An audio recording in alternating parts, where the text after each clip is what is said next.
በእጃችሁ የያዛችሁት ስልክ ብረትና ማግኔት መፈለጊያ ማሽን መሆን እንደሚችል ታውቃላችሁ ወይ?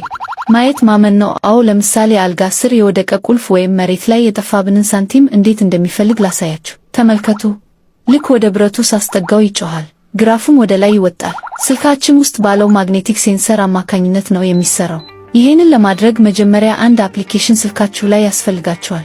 በመጀመሪያ ይሄን አፕሊኬሽን ለማውረድ ወደ ስልካችን ፕሌይ ስቶር ከገባን በኋላ የሰርች በተኑን ተጭነን ሁሎም ፕላስ ብለን ሰርች እናደርጋለን። ይሄን አፕሊኬሽን መጀመሪያ ላይ ካገኘነው ኢንስቶል አድርገን ኦፕን የሚለውን እንጫናለን። በመቀጠል ልክ እንደዚህ ሲመጣላችሁ ከላይ የሰርች በተኑን ተጭናችሁ ጎልድ ብላችሁ ሰርች አድርጉ። ልክ እንደዚህ መጀመሪያ የምታገኙትን ነክታችሁ ስክሮል ስታደርጉ ጌት ኢት ናው የሚል አማራጭ ታገኛላችሁ። እሱንም በመንካት አፕሊኬሽኑን ታወርዱታላችሁ። አፕሊኬሽኑን ካወረዳችሁት በኋላ ልክ እንደዚህ ይከፍትላችኋል። ስልካችሁን ወደ ጠፋባችሁ ብረት ወይም ወደ ምንፈልገው ወርቅ ሲጠጋ አፕሊኬሽኑ ግራፍ ወደ ላይ ይወጣል። በተጨማሪም ቢፕ የሚል ድምጽ ያሰማናል ማለት ነው። ቪዲዮ ከተመቻችሁ ላይክ ማድረግ እንዳትረሱ። እስኪ ሞክሩትና የሰራላችሁ ኮሜንት ላይ ጻፉልኝ። አመሰግናለሁ። ይመቻችሁ።